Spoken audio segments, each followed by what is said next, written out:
болюче, недоречно, сполохано мучиш. І хочеться завить, нема чого шукати, як бицем снігопад.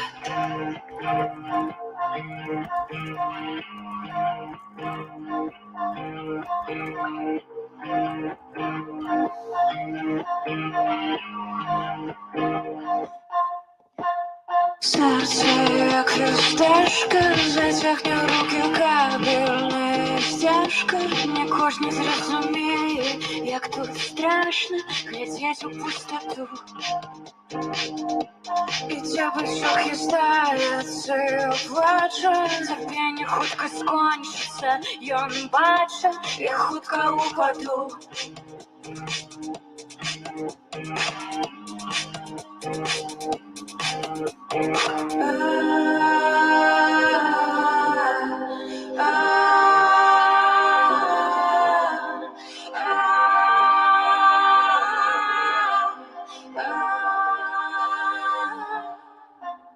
Кольки так триматься, мне хочется кохать и не бояться. Мне хочется забыть про все одразу, зафарбовать внутри. Для сердца не пробачить тихой здрады, у скронів б'ються пульсом автострады. Я ведаю на это змарновано, занадто шмат любви. Давай по тормозах, трамвай идет в депо, країна у сльозах, люблю мое окно, люблю мое окно, люблю мое.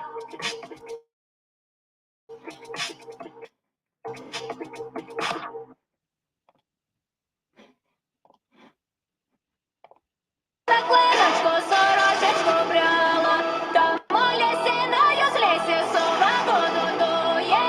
Заспіваю співаночку, нехай вона чує. Заплетися, шуми парвіночком, я тобі співаю весняночку.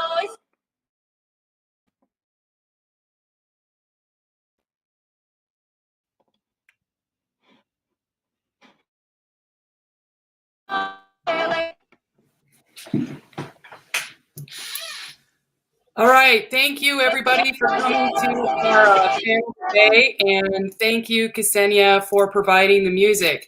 My name is Shauna Foster. I'm with About Face, Veterans Against the War, one of the co-directors of About Face, and you are live with us now for our DemilitarizeU series. Here's a little teaser of everybody who's on the panel, and I'll introduce them in just a few minutes, but just to talk a little bit more about DemilitarizeU.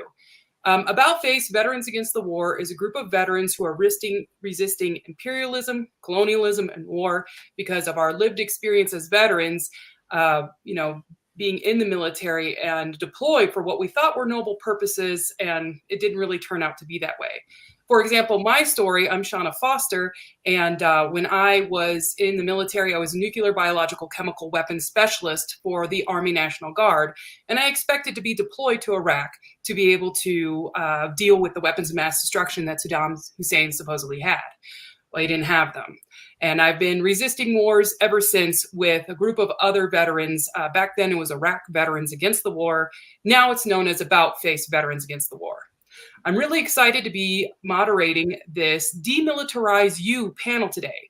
DemilitarizeU is our standalone education series that we have on YouTube to be able to educate folks about what is really going on, what is the propaganda that the United States puts out, that local countries put out, and what can we actually do to have an enduring path for peace. And I'm just very excited to introduce the panel that we have today, given the recent Ukraine crisis. I'm so excited and honored that all of you folks are able to make it today, and I want to do a little bit of introduction. First person I'd like to introduce is Volodymyr Yushchenko. He's a research associate at the Institute of East European Studies and the Universität Berlin. His research focuses on protests and social movements, institutions, radical right and left politics, nationalism, and civil society. He's authored a number of peer-reviewed articles and interviews on contemporary Ukrainian politics, the Euromaidan uprising, and the ensuing war in 2000 and 2013 and 2014, published in Post-Soviet Affairs, Globalizations, and New Left Review, among other journals. He's been a prominent contributor to major international media outlets such as The Guardian and Jacobin since 2014. He's working on a collective book manuscript, The Maidan Uprising, Mobilization, Radicalization, and Revolution in Ukraine, 2013 to 2014. Volodymyr, we're so glad to have you with us. Thank you so much. I'd also like to introduce Brunko Marcetic. He's a Jacobin staff writer and a 2019-2020 Leonard C. Goodman Institute for Investigative Reporting. He's an author of Yesterday's Man, The Case Against Joe Biden. He lives in Chicago, Illinois. Brunko, so glad to have you with us today. Good to be with you. I'd like to introduce Lilia. She is a worker and organizer based out of North Carolina and part of the Ukraine diaspora. At About Face, we deeply value the relationships that we build in resistance to oppression. And Lilia, you're a dear friend of About Face and an incredible activist that we're really honored to have with us here today. Thank you, Lilia. Thanks for having me. And then lastly, but certainly not least, our own board co-chair, Ksenia Oropeva. She was commissioned into the USAF to pay for university studies after immigrating to Oklahoma into a military family from Belarus. After 5 years of active duty as a logistics officer, she completed her master's at the New School, public engagement to bridge experience and a passion for justice. Things Ksenia does not like is prisons, bombs, and billionaires. She does like growing food, embroidery, and being a cat mama. Welcome, Ksenia. So the first thing that we're going to do, how this panel is going to work out today, is we're going to give each one of our panelists just 10 minutes to address the situation in Ukraine and tell our peace-loving public what we need to do and from their perspective. We're going to start with Volodymyr and Brunko and Lilia and Ksenia, and apologies in advance. You can tell I grew up in the United States and have no knowledge of Eastern European anything by all of my pronunciations today, so please correct me and correct the public today. But Volodymyr, you're up first. Are you ready?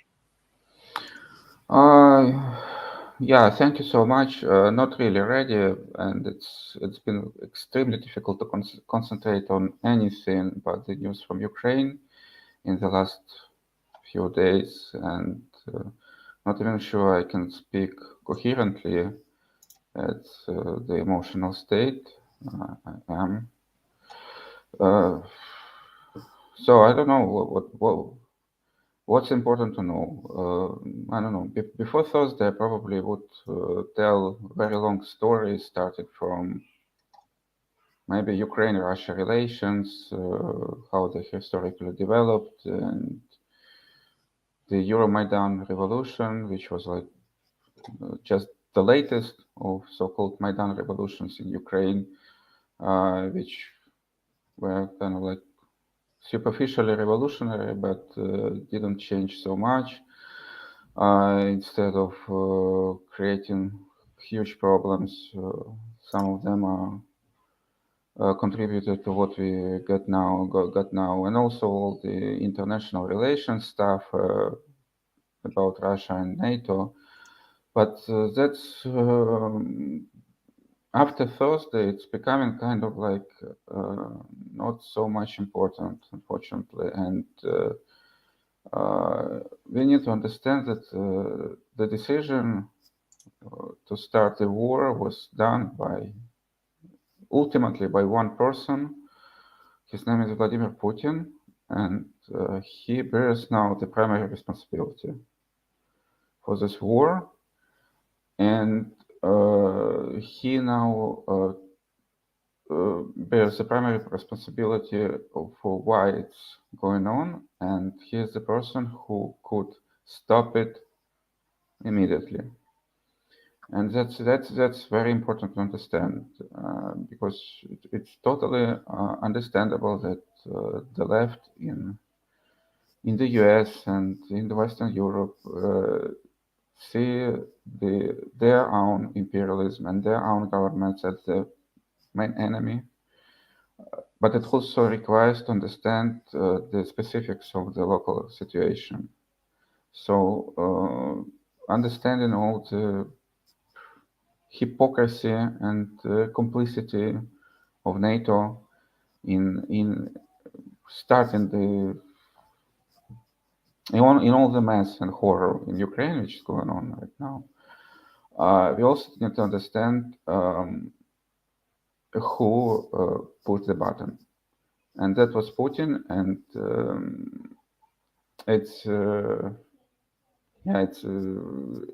it requires still quite a lot of analysis why it happened, because indeed many people, including me, were very skeptical that it would ever happen in the near future.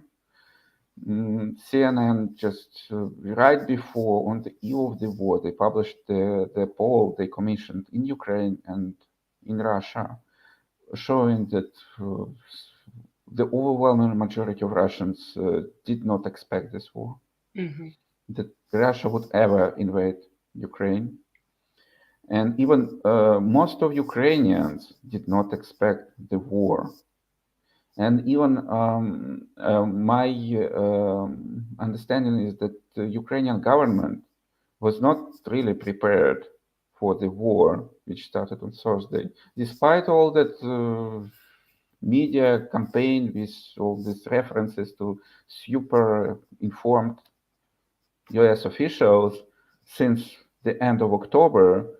I mean, I'm afraid that all the forecasting by the end of January, by February 16, they only contributed that Putin could actually benefit from the surprise effect, and that in the first hours, the Ukrainian army was not prepared to the rocket strikes, to the rapid advances of Russian forces in the south of Ukraine and in the eastern Ukraine, and very rapid advance to Kiev, which is under danger to be encircled now, as far as I can follow the frontline news. And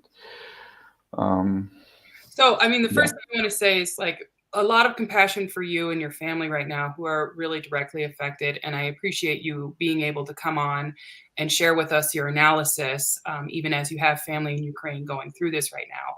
I have a couple of questions for you. You're mentioning how most of the media, most observers got it wrong in terms that this would ever come to pass. What else major themes are you seeing in the media? I think part of the problem is that there's a lot of propaganda flying around from all sides. And what do you think that is a thing you want to address to let people know, like, what's propaganda and what's true? It's,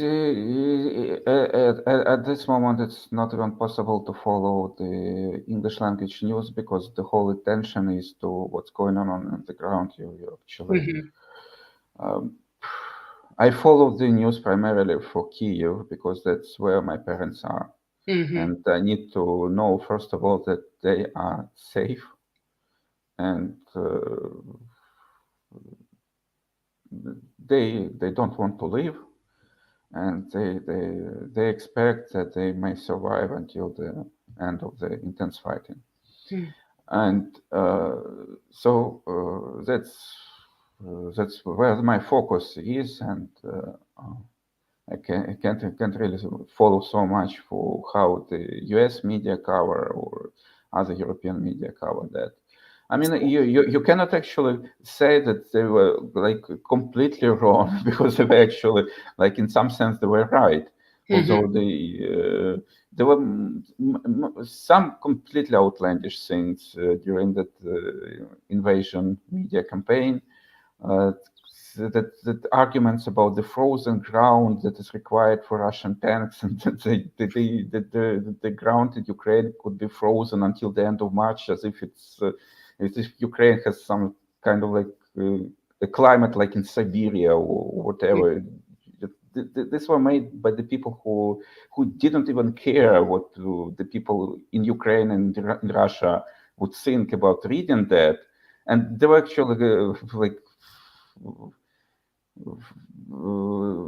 fact checks in Ukrainian and in Russian media about that that flow of misinformed or like intentionally false information in the US media, but like the basic fact, yeah, they were reporting correctly. Although, like the way it was done, I have no doubts that, that it not even helped, that it could even help Putin in achieving this surprise effect and somewhat discrediting this whole talk about invasion. So maybe the people who had who were doing this, they could have like good intentions, but I've been very skeptical, and I'm very skeptical how they conducted this.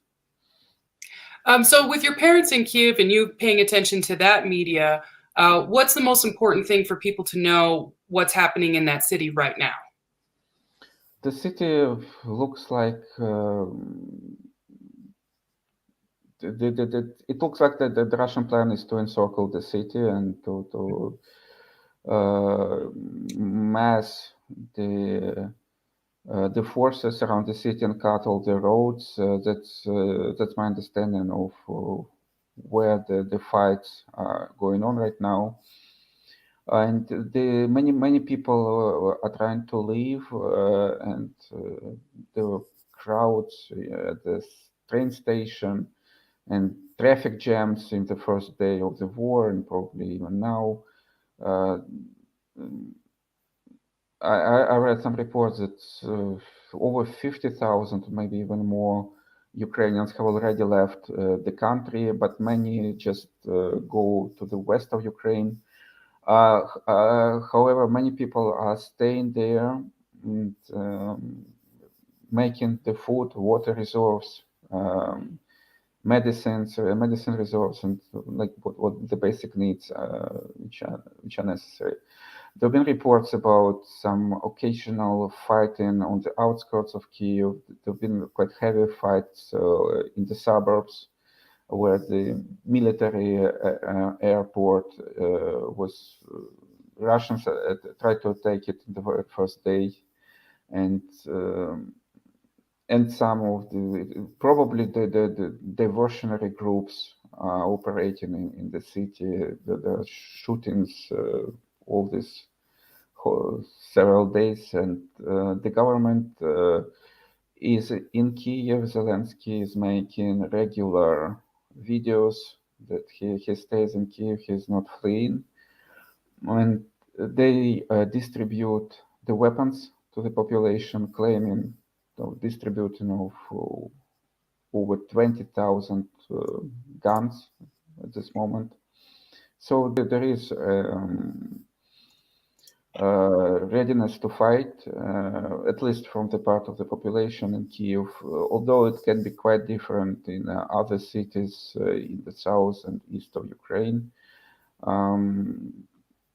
That's how it is.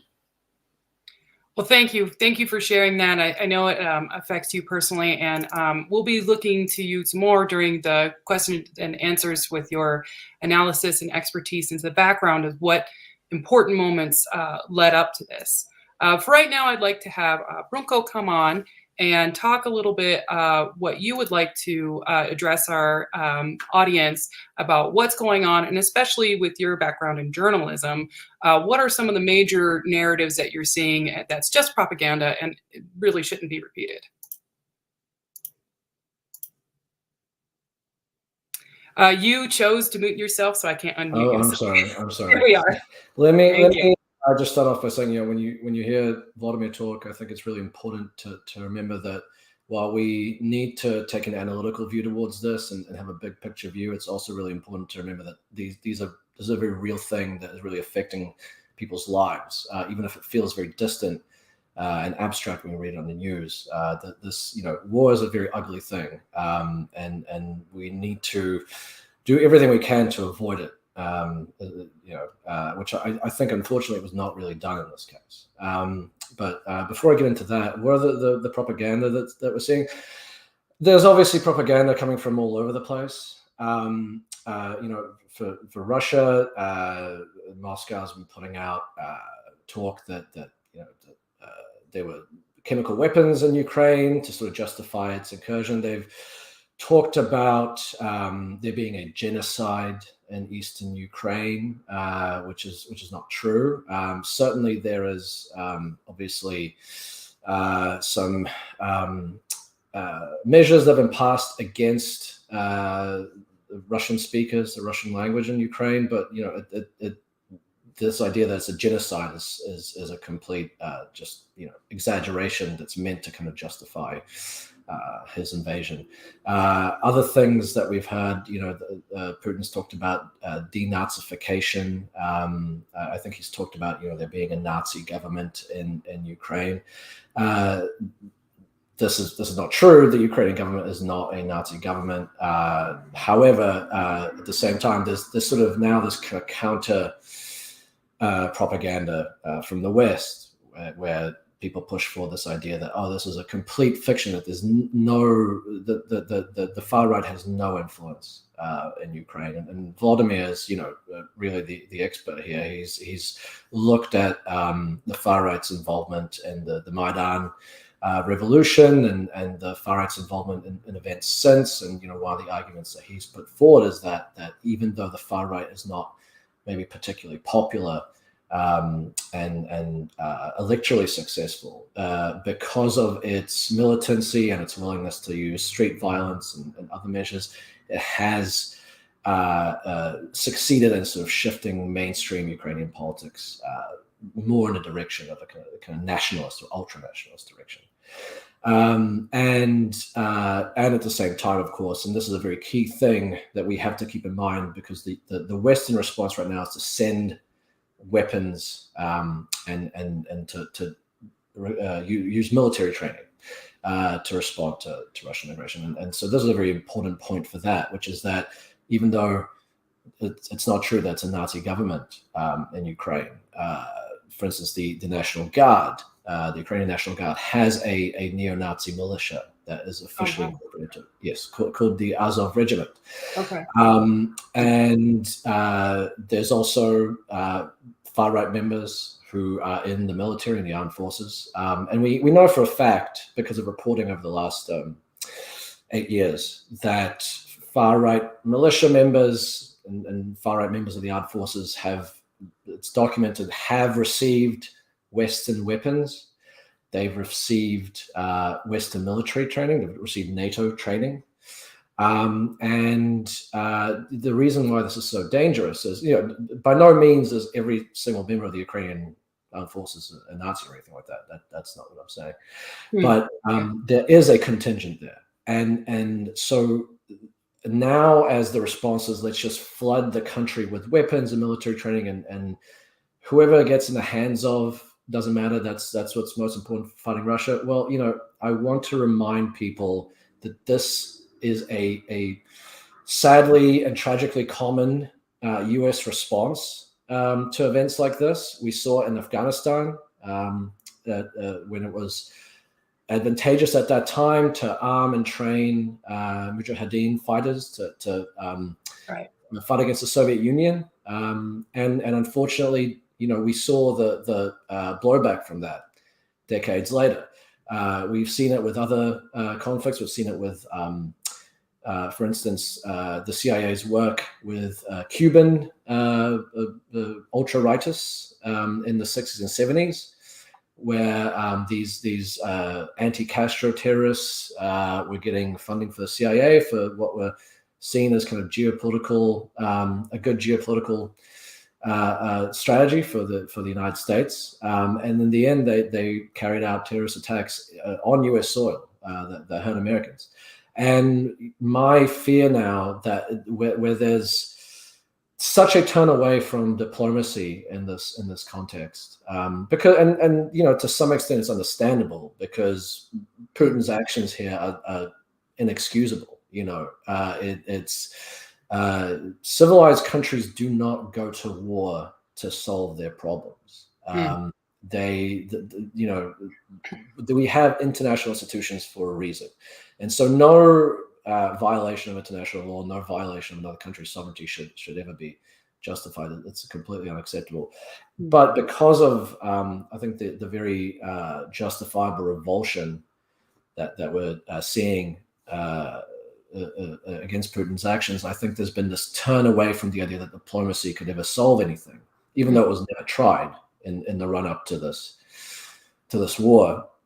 And I worry that what's going to happen is that we will just be sending weapons and military training into Ukraine indefinitely. That will inevitably end up in the hands of extremists. And we have to remember the Ukrainian far right. It's sort of members of the far right around the world have contact with the far right in Ukraine, with militias like the Azov regiment, and some of them even travel to Ukraine to sort of get training and establish contacts, and they come back to the West. There has been several individuals in the United States who have carried out violence because they did that very thing.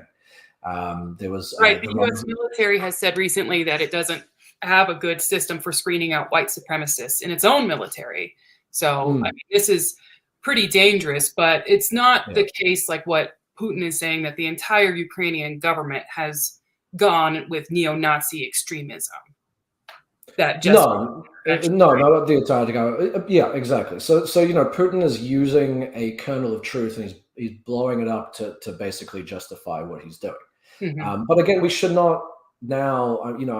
I'm seeing all these things about there's no far right in Ukraine, or it's a complete lie, and that's not true. We should not now go to the propaganda on the other side, because that is a serious issue. And I think we need to think about not just a way to end this war. And I think there's some proposals that have been put out there already for how that could be done, but also to respond to this in a way that does not end up creating blowback for the United States or for Europe, because you remember there's extremists in Europe who would travel to Ukraine, make contact with the far right there, and go back. We know that far right terrorism is the most dangerous form of terrorism in the West, and so we want to guard against that. I'm from New Zealand. The man who carried out the Christchurch massacre in New Zealand, the terrorist attack, the white supremacist who did that, he was not. He did not go to Ukraine, but he took a lot of inspiration from the far right there, and he actually wore one of the symbols that is carried by the Azov regiment, this neo-Nazi militia that's in the National Guard, as he carried out his attack. So I think that's important to keep in mind. I guess that answers your question. I guess that's some of the propaganda. I know I added a few more. I mean, there's lots of blame to go around, but do you think that the NATO strategy of encirclement and isolating Putin, that was a serious misstep? Yeah, I do think so. And I think the problem right now is that we're seeing a similar mood or discourse that emerged after September 11, where when that atrocity was committed and people attempted to contextualize it and explain why it happened and go through history and say, this is how we got to where we were. This is what motivated these dangerous people to carry out something so vile and shocking. At the time, there was this pushback against that, and people would say, "Well, that's actually you're on the side of the terrorists. You're excusing the terrorists. You're justifying what they did." And of course, that's not true. We can try and understand what led to something without justifying it. We do that all the time, and I think in this case, with this war. Of course, it's Putin's responsibility 100%. He decided to do it. It seems like there's a lot of disquiet in Russia about the fact that he did do this. No one even saw it coming.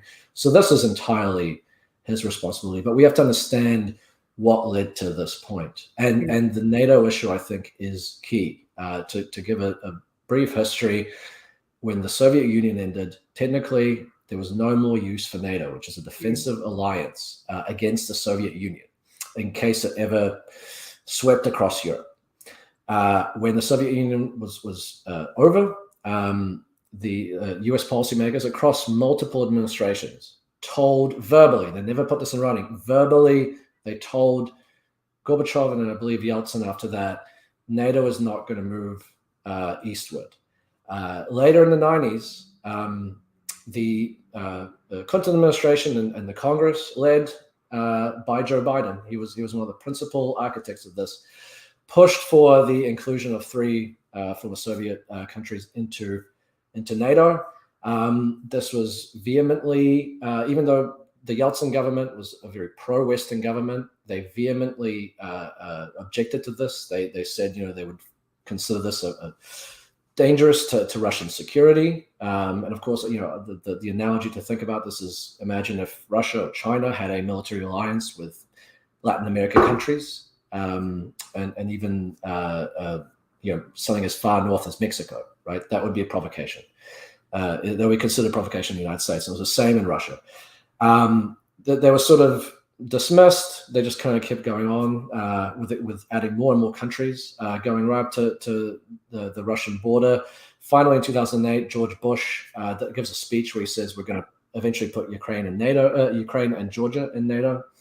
And there is a diplomatic cable that you can find from 2008 that was sent by U.S. officials talking about how Sergei Lavrov, the current foreign minister of Russia, said at the time, look, we understand every country has its the right to join a military alliance. We understand that, but just know that if this ever happened, this would be a serious military provocation. So okay, I do have a question for you there. So we have Latvia, Lithuania, Estonia, Norway, NATO members sharing border with Russia. Russia didn't like it, allowed it. What made it so different for Ukraine to also be entertaining a NATO option? Is that is it just like a thinly veiled pretext for Putin's power grab? What exactly made Ukraine so different? I think the fact that Ukraine has been used to invade Russia so many times through history, so for them it's a key strategic point. It's a kind of a buffer between the West, and so if you put NATO in there, then you have the possibility of not just troops being stationed there, but also weapons, nuclear weapons, potentially missiles, that kind of thing. And so I think that's sort of one of the reasons. It's the same thing with Georgia. And it's important to note that this is far from some sort of Putin apology. This is what U.S. policymakers in the 90s were saying. People like George Kennan, the father of containment, was saying this is a bad idea because we have a Western-friendly government in Russia. If we do this, it will inflame Russian nationalism. It will turn relations sour, and it will basically turn Russia into the very thing that we're protecting against. And unfortunately, he was very prescient. He was correct about that. And it's not just him. The current CIA director for Biden also said the same thing, that there was a across-the-board opposition to NATO expansion within the Russian elite. And so, unfortunately, I was hoping that what would happen is, instead of an invasion, there would be negotiations over what Ukraine's role would be, whether that's making it a neutral country or whether that's creating some sort of hard line around NATO expansion, and that there will be some sort of agreement struck between the West and Russia around some sort of security arrangement that would be okay for both, that each would find acceptable and it would guarantee some sort of stability. Unfortunately, that didn't happen, partly because, with Putin, you're dealing with a very ruthless individual who is willing to, as we know, break international norms, violate international law to get what he wants. And unfortunately, I think in the West, there's this idea that any sort of compromise or negotiation is tantamount to appeasement, that it's sort of just empowering whoever you're dealing with. And so there was no attempt to negotiate, unfortunately. And in the end, this high stakes game of chicken led to this horror that we're watching. So I'm sorry if I'm going on for too long. No, that's wonderful. Thank you for sharing your opinion. And again, we'll bring you back for the Q&A. I appreciate you being here with us. I'd like to bring on Lilia, who is, as I said during our introduction, a dear friend of About Face and an activist that we are working with in response to this crisis. So, Lilia, do you have something that you want to share with our audience about what's going on and what we should be doing? And you'll have to unmute yourself because I didn't mute you. Yeah, I'm kind of going to echo everybody else's statements. It's really hard to say what we should be doing. I don't think that's really my place or within my abilities to say what we should be doing. But I just wanted to give some context for why I'm here. I am from Ukraine. I'm from a small town called Kurikovka in northern Ukraine. It's right between Chernihiv and the Russian border. And but I did grow up in the U.S. as part of the 1990s diaspora on the West Coast, and that is a kind of a unique diaspora because it's mostly evangelical Ukrainians and Russians. It is a fairly right-wing community, and it's quite a large community as well. So I'm coming from a perspective of a lot of the kind of familiarity with the right-wing Ukrainian movements, and I also do a lot of work with protests against right-wing movements in North Carolina, and a lot of this is connected. Somebody could paste that link. Yeah, it's great. But yeah, it's been very chaotic. I've been trying to keep up with family there, and it's all been a lot. But yeah, sorry. I actually just got off the phone with my family a little bit ago, so I'm a little bit flustered. So if you want to maybe ask me some questions, see if I could collect myself a little bit, that'd be great. Yeah, can you share what, some more context as to what is going on with this crisis? Kind of the same question I've been asking the others, like what is it that people are really missing when you are hearing people talk about what's happening now? Yeah, would you mind if we actually skip to Ksenia for really quick? I just have to. Sure, that's fine. Thanks. So I'm happy to bring on Ksenia, who is the co-board chair for About Face Veterans Against the War, USAF veteran, and also served in the context of assisting NATO with logistics, but is from Belarus. And has a lot of really great insight to be sharing about what's going on now from those really experienced and contextual things. So thank you, Ksenia, for coming on. And what would you like to share with our audience? Well, first of all, yeah, thank you. My name is Ksenia. I am speaking here as a settler immigrant on Turtle Island and a U.S. Military veteran. And so, first of all, I really want to make a statement of solidarity with those fighting for their sovereignty here on Turtle Island. From the Black Hills to Hawaiians demanding, their sovereignty from the U.S. empire. And also, I stand in solidarity with all those affected by U.S. militarism and wars that I was a part of and that I received medals for. So Palestine, Syrians, Yemen, the expansion of AFRICOM that, again, I was a part of. And so I just, I think from all that I've been taught within the About Face space, that our liberation is interconnected. And so I really want to be grounded to say that all those people, regular people affected, are in my heart as much as my own family and friends across Russia, Belarus, and Ukraine. I was actually born, it was still the Soviet Union. I was born in Rostov, very close to where this is happening. And then I did grow up in Belarus, and I immigrated to the US via a marriage visa. My mom found her partner here. And so really also kind of highlighting the relationship via patriarchy that the US maintains and upholds with Russia, where domestic violence is lawful. There's no laws against domestic violence. And so, yeah, I guess I want to uplift where I'm coming from and my personal experience on that. Yes, and I think hearing the other panelists talk about, lack of diplomacy, also highlighting my experience that, we came to so-called U.S. With my mother and my sister for safety because when the Soviet Union fell, regular people, there just wasn't assistance, and the economic hardships that were present, forced my family to immigrate sort of for a better life. So I'm, again, just making the connection of this, what we witnessed so far that doesn't benefit any of us, but this choosing of military option does not lead to safety or prosperity that we're all wanting, and kind of why we moved to America.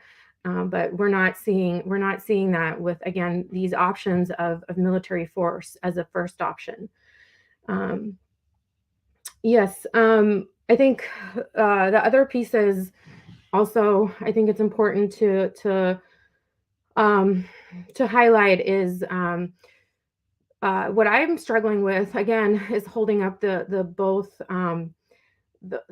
experience of serving in the U.S. military and the violence that it has inflicted, and really why it was created, but also understanding the Putin and Lukashenko regime that is a criminal. It's no longer a government; it is a criminal organization that does not value human life.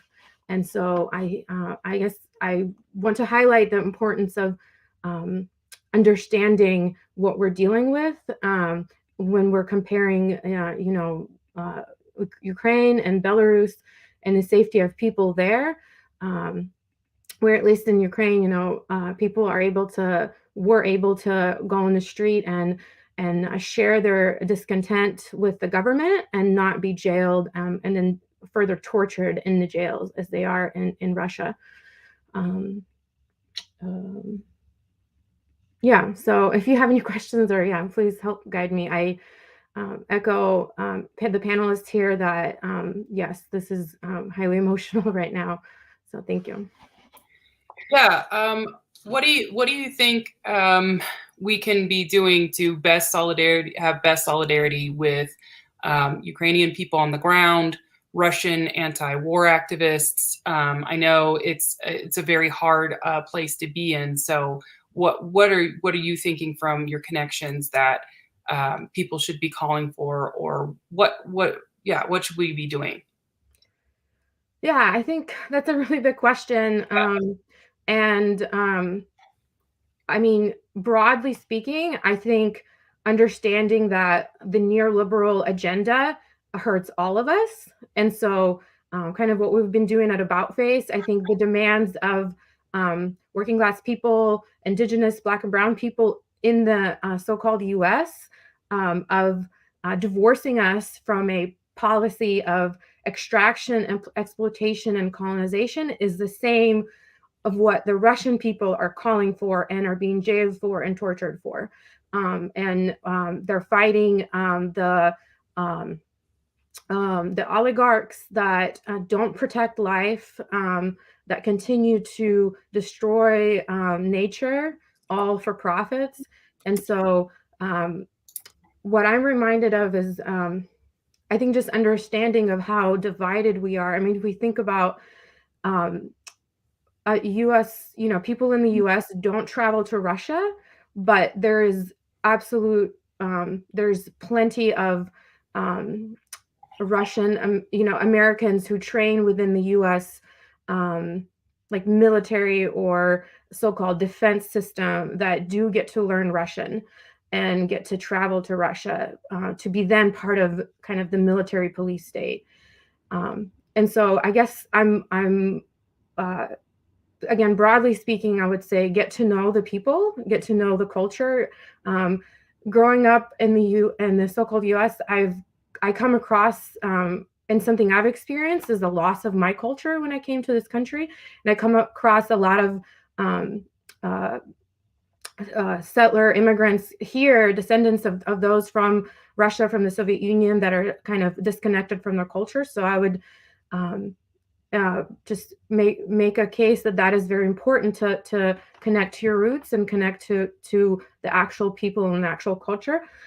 And then finally, I mean, right now, the people, my dear friends all over Ukraine are being bombed. And so I think we need immediate humanitarian aid.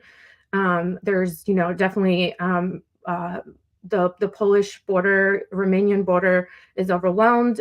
So in need of donations, blood donations. And then I personally, I've been in the justice movement since I got off active duty in 2015. And so having honest conversations about the demands of the people that are asking for support from NATO of like air, was it like pausing the air, what's happening in the air so the bombings could stop, as well as having in-depth conversations about targeted sanctions. I agree, borders are violence, economic sanctions are violence, but also targeted sanctions are something that I've seen my comrades in the Philippines and the Duterte regime ask for, so the slaughter can stop. And so I'm uplifting the voices of my people who are asking for this really cannibal regime, again, of Putin and Lukashenko to be stopped. And they understand that in some way, some sanctions and some decisions are going to hurt them too, but they're wanting to also end this violent, horrific regime. Yeah, I mean, it seems like, because I am going to admit, like, I hope I reflect a lot of the audience here, that I'm not from here. I don't really know a lot of what's going on or the history leading up to this point. But I feel like, the way we're talked to about this crisis, it's always like a very shallow, Putin is evil or NATO is evil. Like, it's just us or them. You're either with the good guys or you're with the bad guys. And I've really appreciated organizations like Dissenters. Shout out to that anti-militarist youth organizing movement in the United States that has put out statements like, what we're saying is no to imperialism, right? The majority of people in Ukraine do not want this. Majority of people in Russia do not want this.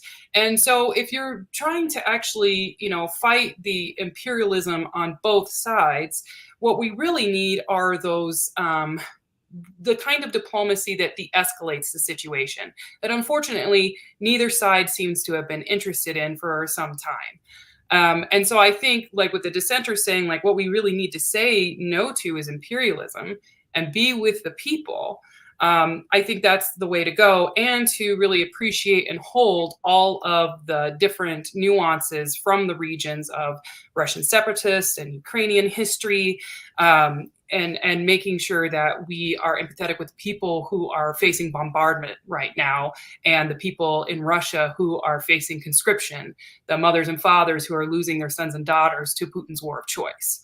I think that's where we need to, expand our sympathies and our nuance and our analysis. And I really appreciate you all coming on, to talk about those different things so that we can move away from this us versus them. They're the bad guys, we're the good guys. And this is what, there are no like very clear answers in this moment. I agree. I think we're in a absolutely difficult moment, but we can't escape that moment. And so one of the demands that I've heard from my people is, and I've served alongside Ukrainian Army and Air Force on certain exercises, and we have to understand also, like, the humanity that's in the hearts of the Ukrainian soldiers that I witnessed, and whether it is present in the officers of the Russian army, or of the Belarusian army and border soldiers that have completely allowed this invasion with Russia. So with the Russian troops into Ukraine. So actually being realistic, who is still with us, who is able to be at the table for this diplomacy. And as difficult as it is for me to also, say this, but there could be some officers in NATO that could be at this table. I don't know if I could say the same for Russia, for Russian organization that is at the head. Well, thank you, Ksenia. I'm really glad, as always, to have your leadership and especially for you being here today. I know it's been really emotionally trying for everybody with close connections here. So thank you for coming on and being part of the discussion today. We'll bring you back for the Q&A. I'd like to bring back Lilia, who, doing all this broadcasting from home, there's always these technical things that can happen. So I just wanted to bring you back so that if you have something that you would like to say, we would love to hear it. Yeah, sorry about that. So I am just having some trouble today. It's been kind of an emotionally exhausting couple days with all of my family back there. But what I want to primarily say is that I don't know what the correct course of action here, but we do have a very strong conservative Ukrainian community here in the United States. At any protest you go to here locally, back when I lived in Sacramento, you see the red and black Pravy sector, right sector flags. You see the Svoboda flags even today, even though that's kind of more of a 2014 thing. That community is very, very strong here. They all vote conservative, but it's a very large voting bloc. So it's something we need to kind of be cautious of as we kind of try to figure out clear and concise messaging for what should be done in Ukraine. That is a very contentious anti-Russian community. In 2014, my local Ukrainian association, the North Carolina Ukrainian Association, was selling crafts to. They were selling like vyshyvanki and beaded crafts to send drone parts to Pravy sector battalions and to Azov battalions. It's just right on Facebook, and it was just the most surreal thing to see. And it's unfortunately, I don't feel I can be safely a part of the community here as a result, but that is absolutely something to watch out for. And there's a lot of I do a lot of work with anti-Confederate movements, and there are so many parallels with kind of heritage, not hate, with a lot of these communities. A lot of rehabilitation of what would otherwise be considered war criminals. So that's something we have to really consider with our messaging. There's so much overlap between these movements. Thank you for that point. We certainly need to be thinking about how white supremacy moves around the world, how it interacts here in the United States, and so thank you for highlighting that what happens in Ukraine affects us here. It's not something that. Oh, go ahead. We did include a link above from the Triad City Beat. That's from a year or two ago about a lot of our local right-wing active fascists who kind of flew out to be volunteers in Ukraine. So that is a very, very strong link that exists. Great. Yeah, I shared that in the comments. If you're joining us and watching us now for our DemilitarizeU panel on Ukraine, we just had each panelist kind of go through and share their position and what's going on. And that link that Lilia is talking about has been shared. So scroll up a little bit, find that link that talks about what is going on in Ukraine and how it affects the United States and the interplay vice versa. So now we're moving into, for the last half hour, the question and answer portion from our audience to be able to, kind of bring a little bit more interaction and kind of get what viewers really want to be able to move in de-escalatory and peaceful ways as this crisis continues to unfold. The first question I have got is for Brunko, that, during your segment, you told us what, Ukraine kind of means to Russia. But what is the significance for Ukraine, for the United States, for the European Union, for NATO? I mean, I think the fundamental problem with this, that has resulted in this, is that Ukraine is the latest Eastern European country that is caught in the middle of a contest between two larger powers, Russia on one hand, and the United States and to a lesser extent Europe on the other. And I think the reason why the US expanded NATO through the 90s was an attempt to preemptively contain any sort of resurgent Russia, a resurgent Soviet Union. Unfortunately, this proved to be, as I mentioned before, a bit of a self-fulfilling prophecy, because it inflamed the very forces within Russia that did that. But I think that is basically the key thing here, is that the United States, for Ukraine, it's another country that used to be a former Russian ally, or actually a former Soviet state, that it can draw into its orbit, into the Western orbit, and sort of progressively isolate Russia and ensure that, if Russia ever got powerful again, that there would be a solid bloc that was pitted against it. And I think you might also say, some of these reforms, these neoliberal reforms that were instituted as a result of Ukraine taking the IMF loan, are ones that basically, whenever the IMF or whenever the West ends up kind of lending money to a country, to a poor country, it attaches these conditions on it that, of course, are favorable towards smaller government and more favorable to business. So I think that's sort of an ancillary benefit, maybe, but that's to a lesser extent a part of it. Well, thank you. Thanks for answering that audience question. We have a question for Volodymyr. So what do you think should be done next? What should the United States and Europe do to de-escalate the situation?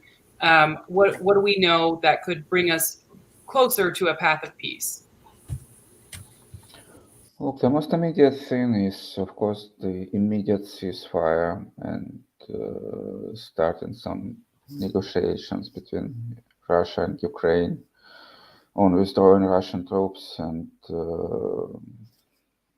And that's, of course, that depends a lot on the military balance and who would be succeeding, who would be defeated. So far, Russia put some extreme demands to Ukraine, and so it doesn't show that they are ready to negotiate, and it's probably their goal is still kind of like regime change in Ukraine. That's what is coded by this denazification goal, or maybe even a partition of Ukraine, so creating on the part of Ukraine like a pro-Russian puppet government. And what the US and EU can do, that's a great question, of course, because what they are doing is in some senses it's ridiculous. The sanctions they introduced against Russia, they look like massive and unprecedented. Like, they are unprecedented, at least against Russia. But they also have very notable exceptions that actually allow most of the critical Russian exports still going to EU primarily. So they still kind of like they make this hypocritical solidarity with Ukraine, but at the same time they're thinking about their money.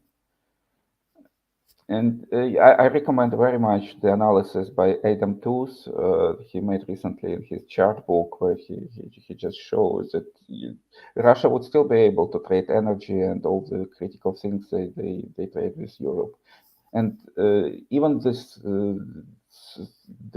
SWIFT disconnection from the SWIFT system, which is now under discussion and probably already decided. So far as I understand the problem, it would be only a temporary disruption for Russia and Western trade, and nothing more. And the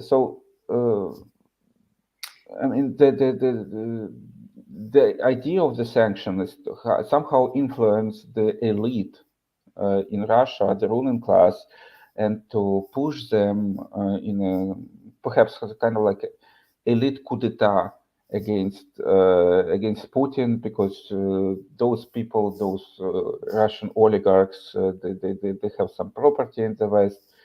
Their children are studying in Western universities, in Western private schools. And if the idea is if we punish them, they would start thinking maybe they need to get rid from Putin with his crazy ideas about Ukraine and NATO. But the West is also thinking about their businesses and about their money. And what they now do, they continue supplying weapons to Ukraine. I mean, and the question is, they're not going to fight for Ukraine. That would be a horrible scenario of a potential third world war. But at the same time, they would, it looks like they would be happy actually if they turn Ukraine into another Afghanistan for Russia, and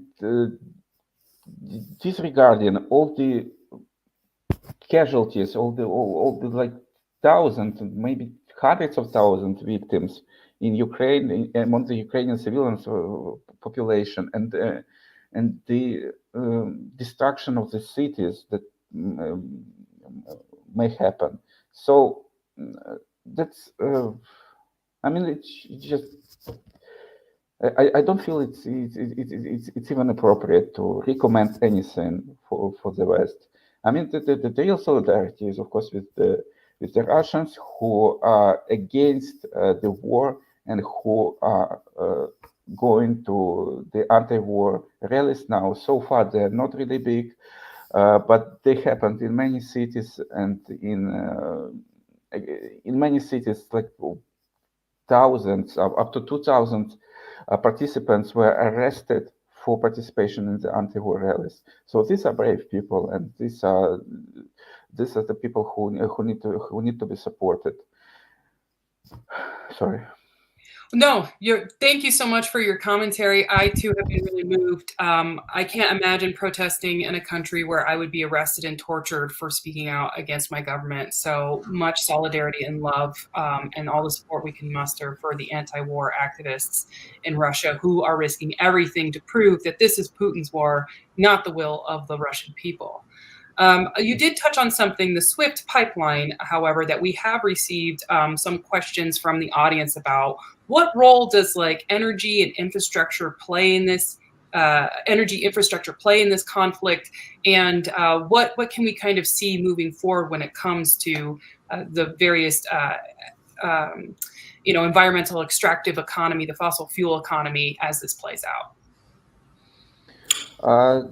Is that a question to me or Branko? To both of you, yeah. The Nord Stream 2 pipeline is an important part of this conflict, obviously. And until this war started, it was actually popular in Germany, and it was almost like a political consensus among maybe all of German parties, probably except for the Greens, not sure. But clearly, the majority of the society supported this pipeline because they see the gas as actually as more environmentally friendly energy source than the coal. So it was important that this gas would flow to Germany, and the United States started to do the sanctions against this project, certainly not because of Ukraine and because the threat of making the Ukrainian pipeline that goes through Ukrainian territory from Russia to European Union obsolete after the construction of the Nord Stream 2, but because they were economically interested in selling the fracking gas to European Union. And recently that became like geopoliticized, And Biden last year agreed to lift the sanctions from the Nord Stream 2 with some quite ridiculous limitations that were like accepted in Ukraine as a kind of like as actually a betrayal of Ukrainian interests, and Ukraine lobbied a lot to sanctioning the Nord Stream 2 and or completely closing the project. And now it's like because of the war, now it looks like yeah, very close to this to the closing of the project, or at least or postponing it until probably the end of the fights in Ukraine, or the Nord Stream 2 may actually be part of the deal, that the Western powers would strike at some moment with Russia. Maybe some concessions on Ukraine, but maybe they would allow the NS2 to actually work. That's my vision. Yeah, thank you. Thanks for that analysis. Brunko, what do you have to say on this? I think I would just add to that I think this really shows the need to transition away from fossil fuels. I mean, if you just think of the West's attempt to respond to Putin, as Vladimir mentioned, they've basically, they left off the most important parts to the Russian economy, and that's because Biden knows that if he went after those bits, and the same with Europe, if they went after oil and gas, that would make inflation go even worse than it already is. It would have tremendous domestic difficulties for the United States and for Europe, and so they can't. And so the West has been really limited in how it has been able to respond to Putin because of its continued dependence on fossil fuels. There's this narrative now in the United States that the American right is trying to push that the war against Ukraine shows the folly of Biden's green transition, that because Biden sort of waged this war against fossil fuels, that's why Putin was able to do this. This is completely absurd. For one, Biden has not waged the war on fossil fuels. If you actually look at the reality of his policy, he has expanded oil drilling, oil and gas drilling, and of course the green investments that were meant to come as part of his infrastructure package are dead now. So that hasn't even happened. But if there's one takeaway from this conflict, it's the need to transition away from fossil fuels as a geopolitical strategy, if nothing else, because it means that countries like Russia and countries like, say, Saudi Arabia, countries that have authoritarian governments that engage in all sorts of mischief around the world, it's a lot more difficult to respond to those countries because they can use their energy resources as a kind of a lever or as a sort of defensive shield to maintain their kind of standing in the world, or at least to maintain some sort of influence. And it also means that then the blowbacks from these actions won't be as terrible for countries like the United States and countries in Europe, because now that Ukraine is being invaded, we already oil prices have gone through the roof. It may get worse if there's any sanctions that get too severe towards Russia. It is a possibility. It's slim, but it's a possibility that Putin would go, well, I'm cutting off the oil and gas supplies, which is would be very terrible for Europe.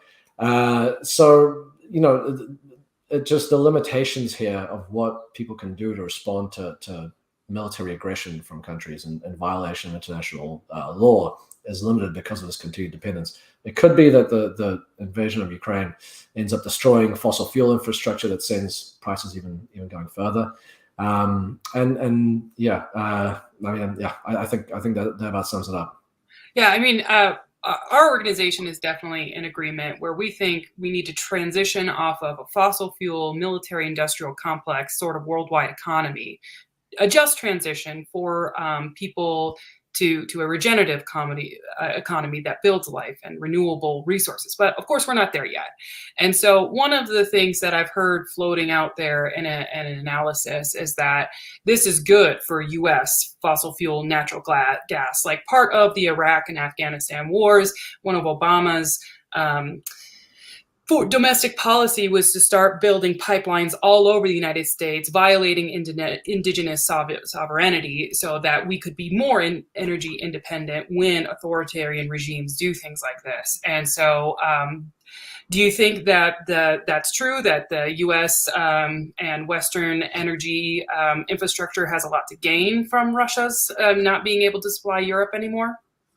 Oh, I mean, yeah, in the short term, you know, a lot of people could make a lot of money out of this in the West if they basically try to make their way into the vacuum left by you know, Russian exports. But I mean, that's in the short term. In the medium to long term, if you believe in the science of climate change, which any rational person should, that's catastrophic, because you're going to get, as things heat up, as there's more natural disasters, as there's more droughts, as water is more and more difficult to access, you're going to see more wars. I don't think this particular war was about resources, but, you know, for instance, what happened in Syria, that was a big part of that was because of droughts and access to water. And so that's going to increase. You're going to see more instability around the world. So this idea that it's going to be good, yeah, it'll be good for a very select group of people who will be, you know, laughing all the way to the bank as the world burns. But for the rest of us, and for any sort of semblance of a secure, stable world, it would be catastrophic to now sort of ramp up fossil fuel production even further than it already is. Yeah, I just wanted to thank you for that analysis. And I wanted to share this comment from our partners at Grassroots Global Justice, who talked about how the U.S. lobby actually wants Biden to go soft on sanctions to limit harm to U.S. companies. So it's always good to have those kind of reality checks as you hear, like, how much does energy and oil and that transition and those kind of dynamics play into this conflict. I want to take a minute because, you know, we are a place for veterans to resist.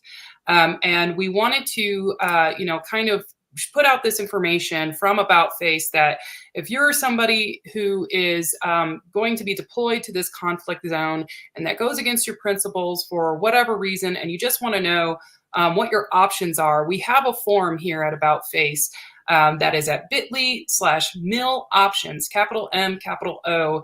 And you can go that and you'll be connected confidentially with resources on just knowing what your options are in this conflict and what you can do personally if you are an enlisted military person watching this right now, or if you have people in the military and you want to know what can they do, what are their options, we have that available for folks so that they can get that help. So again, that is a bit.ly/miloptions, capital M, capital O, that we have those resources available for people who are in the U.S. military right now. I'd like to spend a little bit of time on this next question that kind of plays into that military resistance, you know, trying to keep from war and things escalating, is what is the role of the peace movements? We had a comment earlier about that there are anti-war movements in Ukraine. We've heard of lots of reports and have commended the Russian anti-war activists who are risking their lives now to just say no to this war. What does anybody would anybody like to take this question either on like what the anti-war stance folks in Ukraine have been doing, or what's going on with the Russia anti-war folks? Okay, I may try to explain this. The anti-war position in Ukraine, I mean, first of all, it's important to recall that a war started in 2014 in Donbass, in Ukraine, and from Ukrainian side, it was perceived as basically a Russian aggression although now it's yeah, we can see what real Russian aggression looks like, and how the war started in Donbass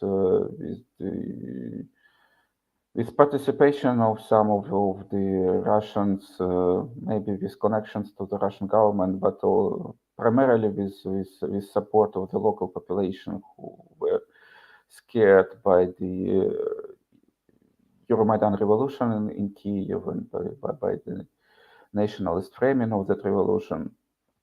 And so the anti-war position was perceived as kind of like treacherous in Ukraine, although raised by the opposition parties, which were also labeled as pro-Russian, as traitors. And last year, the government started to block the major opposition TV stations and started a criminal case against one of the leaders of the most popular opposition party and a personal friend of Putin at the same time. And at this moment of the obvious aggression from Russia, there is simply no space for anti-war position. There are some politicians connected actually to the richest oligarch in Ukraine, Rinat Akhmetov, who called Ukrainian government to accept some compromises with Russia, to start negotiations, because stopping the saving lives and saving Ukrainian cities from destructions is the first priority. But that's the most. We would see how the war develops. But so far, there is the Ukrainian army is not collapsing. For example, it continues resisting, and there are volunteers who go to enlist into the army. And so the general mood so far is that Ukraine needs to resist the aggression.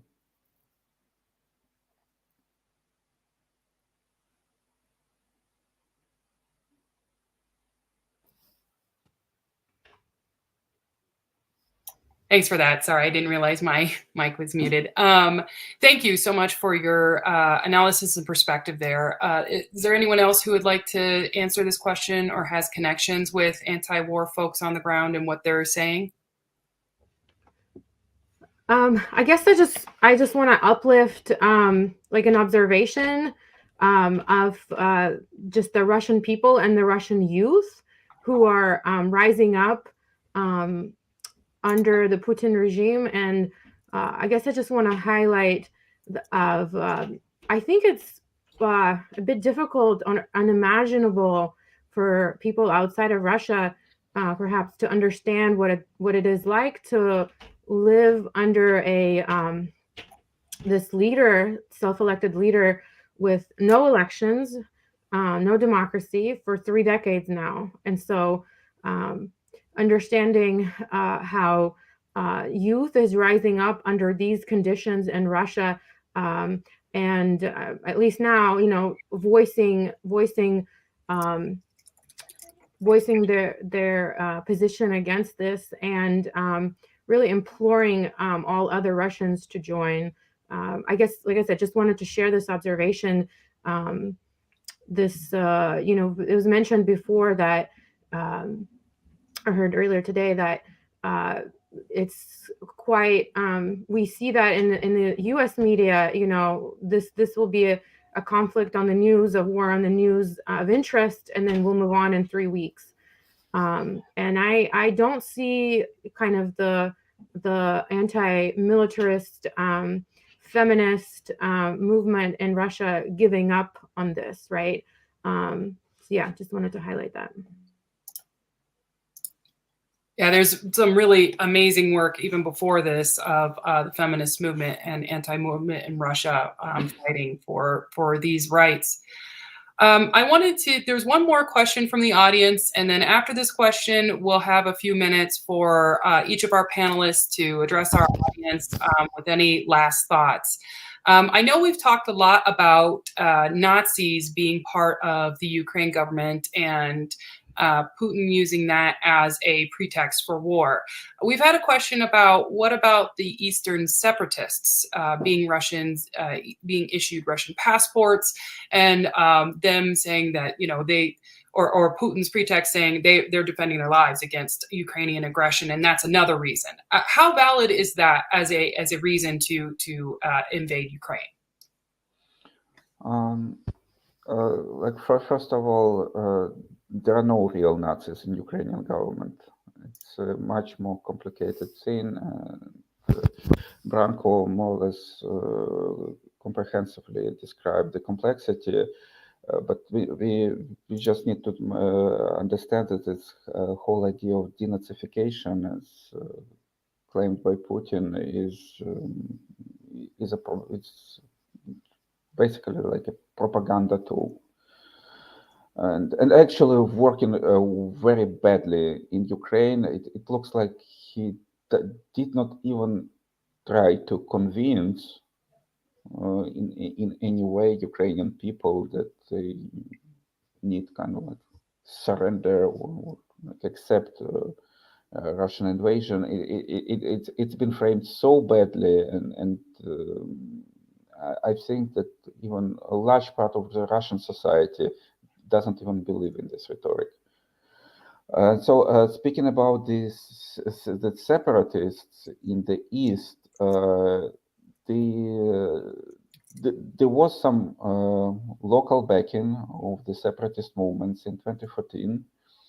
And as I mentioned, that there were quite many people in Donbass who did not accept the change of the government in Kiev that happened in 2014. But there was also quite significant involvement from Russia in the start of the war.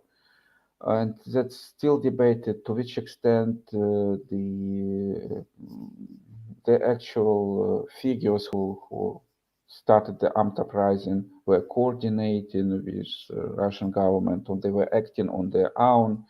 And that goes into extremely complicated discussions whether the war that started in Donbass was a civil war or it was like just a pretext for Russian aggression and occupation. At this moment, it is clear that it is Russian invasion of Ukraine, not a civil war anymore.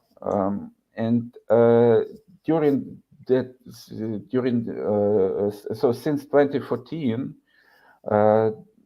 in the eastern parts of Ukrainian eastern region, Donbass, they created basically pro-Russian puppet states that were completely dependent on Russia, and they were unifying their legislation with Russia.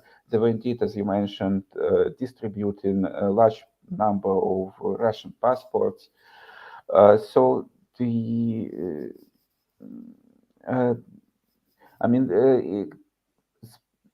if the question is about legitimacy, it's of course the question of legitimacy for whom?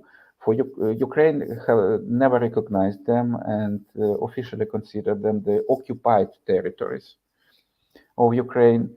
And recently there were like a number of legislative bills. They perhaps they're now obsolete. But there were bills that would punish so-called collaborationism, meaning all the people in Donbass who were, for example, working in the administration of the Donetsk and Lugansk so-called People's Republics, or even like teaching in the universities. or in those areas. Russia just recently recognized them and in a few days started that invasion. The idea of the Minsk Accords, the peace settlement that was signed in 2015 after Ukrainian defeat, was that eventually those areas in Donbass would reintegrate into Ukraine and become the part of Ukraine, but under the conditions of special status. And that settlement was not really, Ukraine signed it, but did almost nothing in implementing the political part of the settlement, and it looks like this fact that Russia cannot get the implementation of the Minsk settlements was one of the reasons for Putin's decision to invade Ukraine. But how it would develop now, it's completely unpredictable, and it depends on the result of this attack on Ukraine, on the military balance, on whether Ukrainians would be capable to resist or whether they would be defeated, and what are the plans within the group in Russian leadership who decided about the invasion, about the relations of Donbass and the part of Ukraine that they may now control if they succeed. So that's completely unpredictable for the moment. Thank you. Thanks for talking about the Minsk and definitely the Minsk Accords not being fulfilled by Ukraine, and some background on the Russian separatists. Lilia, I think you wanted to speak a little bit about something that we were talking about earlier. Yeah, I just kind of wanted to go off of what Vladimir was saying and say that there are no Nazis in the Ukrainian government, but Putin's statement about the denazification of Ukraine has really accentuated the kind of the highlights that we see more abroad than people do there. About we see John McCain posing with right sector flags. We see those photos of Azov. I have seen local groups fundraising for Azov groups. So, but none of my family there knows that any of that is happening. That's something that foreign media has really run with in a kind of dangerous direction. And I think that's something Putin did very intentionally to draw attention on that very fine thread. And now there's been a backlash to it, and it's kind of backfired. So I think that is extremely important to note about the kind of the Nazis in Ukraine narrative. They are there, but we know about them more here than they do there. Great. And on this topic, Ksenia. Yes, I just also wanted to jump in. It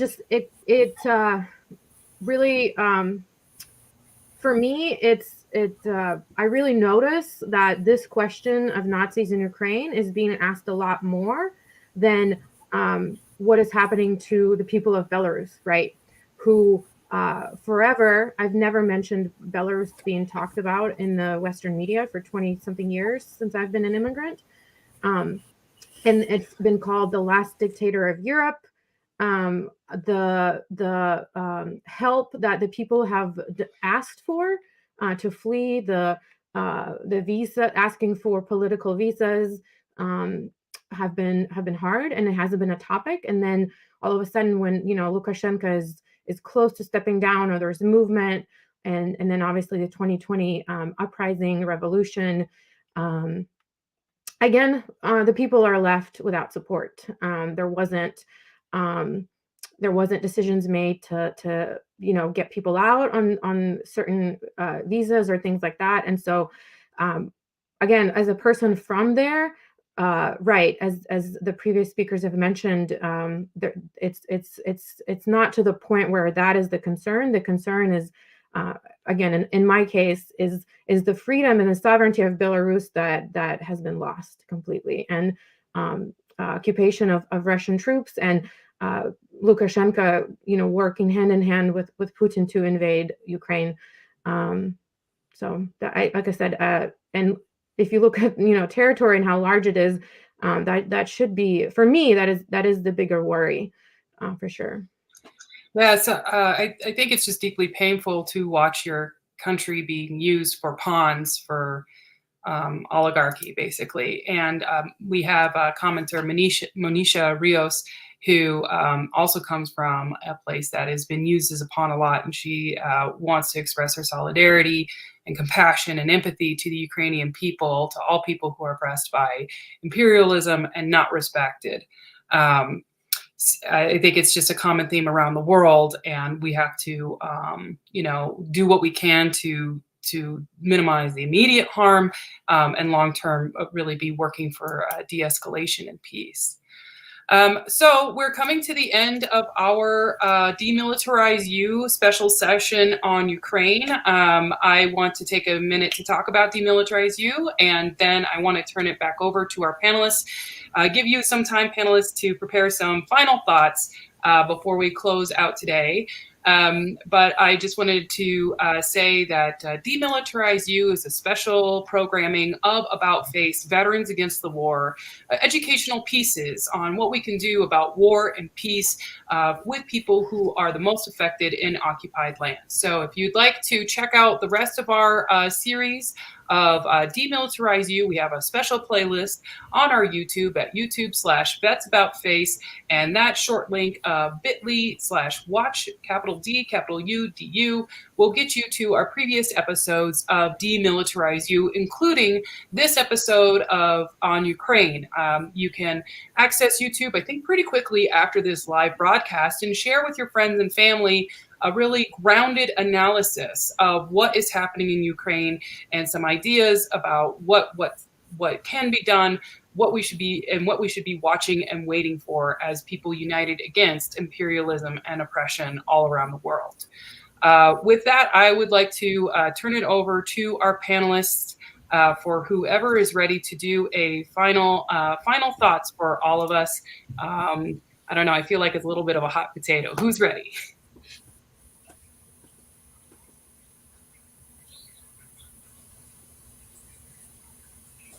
I'll jump in and start things off. I think I hope that there can be some sort of settlement reached, some sort of negotiations that begin, and some sort of settlement reached soon, before more people die in Ukraine, and before potentially the conflict escalates beyond it. And I think that right now there's a lot of dangerous talk being done in the United States. For people in the United States, if you want to do something, of course, let's support the anti-war protesters in Russia. Let's support the Ukrainian people. Let's make sure that they're getting the aid that they need. But let's also push back against this idea that now the United States or other Western countries must enter with military force to stop this, because what would be even more disastrous than an invasion of Ukraine is a conflict that starts to ensnare not just the United States, but other NATO countries, and turns into a nuclear conflict, which will not just destroy Ukraine and kill millions of people there, but it will kill millions of Americans all over the place, and millions of Europeans, and create all manner of ghastly outcomes. So that is a very, very critical thing that we have to do as people in the United States and people in the West. In terms of other things we can do, I wish we would talk about more attacking root causes. If we could talk about why this shows the importance of transitioning away from fossil fuels and moving towards green energy. Why, instead of just sanctions, what if, in the same way that the United States and other countries came together to talk about passing a global corporate tax that made sure that companies weren't offshoring to other countries to be able to pay less tax? there was an international crackdown on the offshore accounts that Russian oligarchs and oligarchs all over the world use to dodge taxes, to hide their wealth, to squirrel away the massive amount of wealth that they are stealing from their countries. I wish that we could talk about that, and I think that would be an appropriate response to this. I think I'll leave it there. But I think again, let's really resist any calls for Western intervention, military intervention. That's not going to make things better. It's going to make things exponentially worse. And let's try and find some sort of settlement that will be agreeable to everyone and end this war. Thank you. Awesome list of things that we can be doing next, Branko.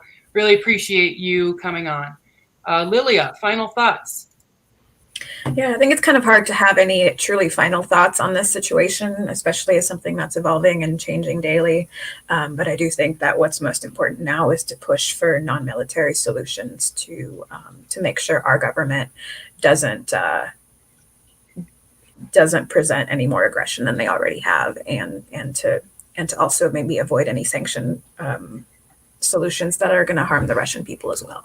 Because even before the war, even without the war, people there and in Ukraine are struggling financially and all that. So we really don't want to hurt vulnerable people any more than they're already hurt. And I do want to say it is also important to agitate for kind of asylum benefits, the kind that Ukrainian citizens have been afforded in the last couple of days for victims of other conflicts, because it is a little bit appalling how quickly our people have been offered asylum compared to people, victims of other conflicts, compared to how Haitian immigrants have been treated in the US, and even present Ukrainian immigrants that are in ICE detention communities. I don't think they're being offered safe harbor here. So that's something to keep in mind as we move forward with messaging on the Ukraine conflict. Excellent. Yeah, solidarity with all oppressed peoples. We should have definitely much more compassion for people across the world. Volodymyr, I want to bring you on for last thoughts in our DemilitarizeU today. Yeah, thank you. What I want the most in the world right now is the immediate ceasefire in Ukraine.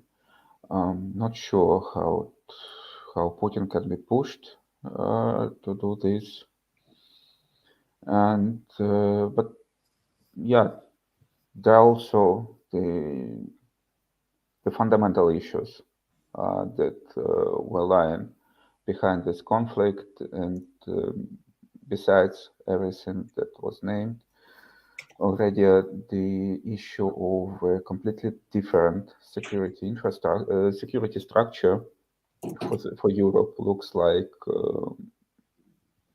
very important. It's just unimaginable now to probably to start discussion of reforming NATO, changing NATO. But so far as NATO remains exclusive towards Russia, Russia would continue to see NATO as a threat and do what they do now in Ukraine. And so we need definitely structures that would include Europe, include Russia, include Ukraine. Now it's just, for many people, it's completely unthinkable, and the impact of this aggression on how Ukrainians perceive Russia and Russians, and the relations between our people are spoiled for many years. But we also need to remember that even after the Second World War, after brutal occupations of Western Europe, Eastern Europe, of the large part of the Soviet Union, Germany has become a peaceful country. And Germans and French and Poles, the countries that were invaded by Germany, they are now in the European Union. So it shows that there could be a solution for reconciliation between the people even after even after the horrors of even larger scale that happened during the Second World War.